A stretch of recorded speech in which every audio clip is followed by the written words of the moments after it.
now we start a new chapter. The chapter is aggregate demand and aggregate supply. हमने इस chapter को पहले भी क्लियर किया हुआ है. हम यहाँ जो है आप हाईलाइट या रिवीजन के थ्रू जो है इस चैप्टर को यहाँ फिर से देखने वाले हैं. ठीक है. तो एग्रीगेट डिमांड और एग्रीगेट सप्लाई जो है आपके जो बैंकिंग सिस्टम और मनी आपने पढ़ा उससे हटकर चैप्टर है. बेसिकली अगर मैं ये कहूँ तो हमने माइक्रो और मैक्रो की स्टडीज़ की है. आपने 11th क्लास में माइक्रो की स्टडी की थी एंड जो आप 12th क्लास में आए हैं तो आपने मैक्रो की स्टडी करनी है. ठीक है. तो बेसिकली हमने जो 11th क्लास में डिमांड और सप्लाई के बारे में पढ़ा था उसको हम यहाँ एग्रीगेट लेवल में देखने वाले हैं, एग्रीगेट डिमांड के थ्रू और एग्रीगेट सप्लाई के through. AD is refer for aggregate demand and AS is refer for aggregate supply. Basically यहाँ सीन ये रहता है कि आपने जब माइक्रो पढ़ी थी तो इंडिविजुअल डिमांड के बारे में हम बात करते थे. पर्टिकुलर किसी गुड की डिमांड, पर्टिकुलर किसी पर्सन की डिमांड, पर्टिकुलर किसी जगह की डिमांड के बारे में हम बात करते थे. ठीक है. उसके बाद में हम जब मैक्रो पढ़ेंगे तो हम एग्रीगेट लेवल पर स्टडी करते हैं तो यहाँ डिमांड जो होगी वो एग्रीगेट होगी.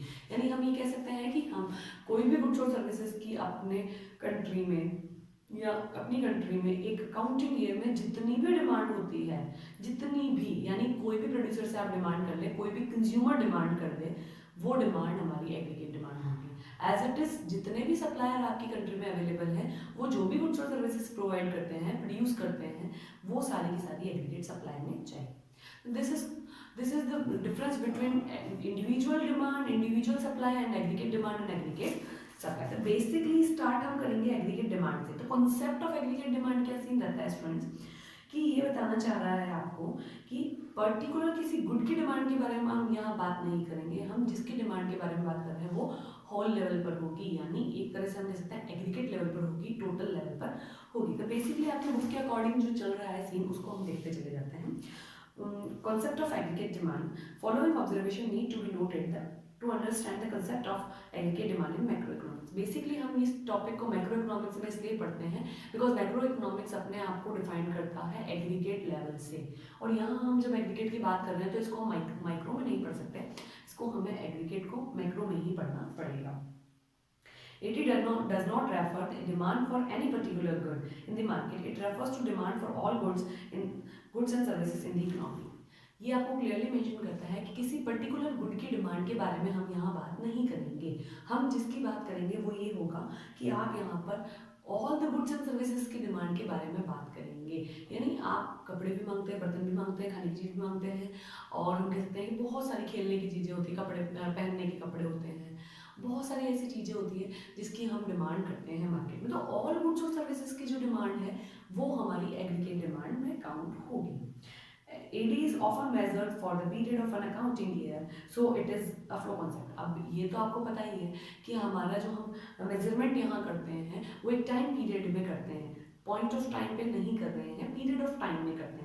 हम ये कहते हैं कि महीने भर में आपकी डिमांड क्या हुई है, सप्ताह भर में आपकी मार्केट की डिमांड क्या रही, साल भर में आपकी मार्केट की डिमांड क्या रही.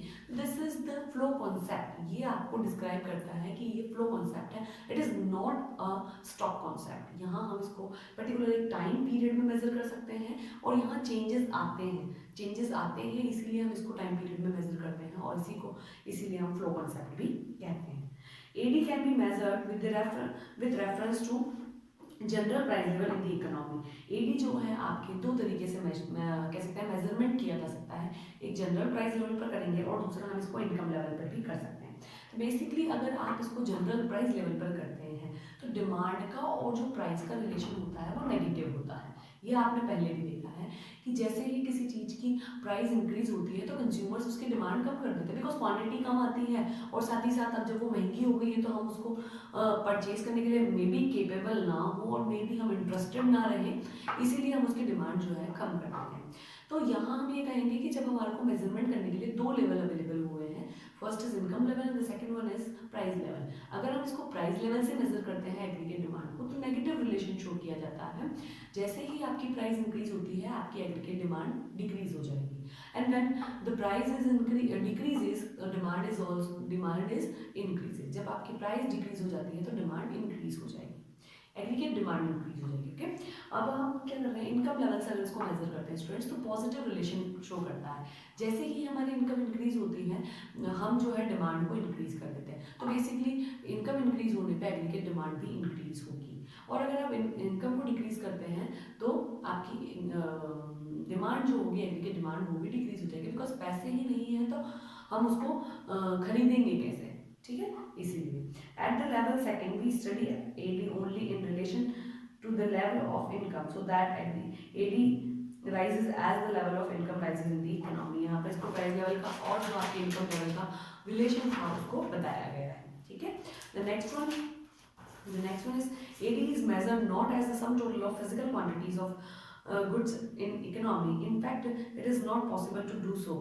AD is always measured in the terms of total expenditure on the goods and services। हम ये कहते हैं कि हम एग्रीगेट डिमांड को जो है फिजिकल क्वांटिटीज गुड्स और सर्विसेज की से मेजर नहीं कर सकते हैं, because it is not possible कि मैं ये बता पाऊँ कि मेरी जो कंट्री है उसके अंदर एक साल के अंदर इतनी गुड की डिमांड हो गई है, 200 किलो मांगा गया, 300 किलो मांगा, किस से जाकर क्या क्या पूछेंगे आप, इसके डेटा कलेक्शन करना, इट इज़ नॉट पॉसिबल। इसीलिए जो है यहाँ पर हम इसको मेजर करते हैं टोटल एक्सपेंडिचर से, क्योंकि हम जब हमारी कह सकते हैं कि नेशनल इनकम काउंट करते हैं, तो आपने एक एक्सपेंडिचर मेथड पढ़ा था, तो वहाँ पर आपको सबको पता चल जाता है कि किसने कितना एक्सपेंडिचर किया है, उसी को हम यहाँ पर एग्रीगेट डिमांड में चेंज कर सकते हैं, ठीक है।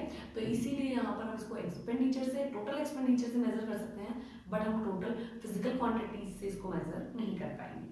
AD is always expressed as the people wish to spend or what people plan to spend at the different level of income. Never interpreted AD as what people actually spend to purchase goods and services in the economy। हम जो है AD का measurement assume base पे करते हैं। Assume base का मतलब ये हो गया कि हमने जो सोचा है कि हमको इतना एक्सपेंडिचर करना है, विश टू प्लान, जैसे मानती हूँ कि मुझे जो है एक महीने का खर्चा 10,000 रुपये करना है, 15,000 रुपये करना है, तो मैंने विश किया है, मैंने स्पेंड करने की सोची है, बस इसी को मैं वहाँ ऐड कर दूंगी डेटा में। हमने एक्चुअली क्या किया उसको हम ऐड करना पॉसिबल नहीं मानते। It is not possible to do this type of measurement. हम ये पॉसिबल ही नहीं मानते कि इस तरीके का मेजरमेंट हम कर पाएंगे कि आपने 5 रुपये खर्च किए, 10 रुपये खर्च किए, 15 रुपये किसी और ने खर्च किए, सबका कंट्री में करोड़ों में जनसंख्या है, इसको हम मेजरमेंट करना पॉसिबल नहीं समझते। तो हमने जो विश की है उस चीज़ को हम यहाँ पर मेजरमेंट में डाल सकते हैं, यानी ये अंदाज़ा है, लगभग में आप यहाँ पर इसका मेजरमेंट करते हैं। With the observation in mind, we may define AD as under: AD is the sum total of expenditure that the people plan to incur on the purchase of goods and services produced in the economy, corresponding to their different level of income। अलग अलग level पर अलग अलग prices पे goods और services की जो भी डिमांड होती है उसको हम एग्रीगेट डिमांड से शो करते हैं। ये है आपका बेसिक एग्रीगेट डिमांड होता क्या है, ठीक है। इससे रिलेटेड अगर आपको कोई प्रॉब्लम आती है तो आप पूछ लीजिएगा, आगे हम जो है एग्रीगेट डिमांड के स्केड्यूल को नेक्स्ट क्लास में देखते हैं, ठीक है। प्रोजेक्ट का वर्क जो है मे भी आपने स्टार्ट कर दिया होगा। If you have any problem then you have to ask. अगर आपको कोई प्रॉब्लम होती है तो आप पूछ सकते हैं। साथ ही साथ ये ध्यान रखिए स्टूडेंट्स कि आपकी फीस की जो सेकंड इंस्टॉलमेंट है वो भी आपकी आ गई है, थर्ड इंस्टॉलमेंट भी जल्दी से आ जाएगी। आप अपनी फीस जो है स्कूल में पे कर दें ताकि आपको आगे कोई प्रॉब्लम ना आए, ठीक है।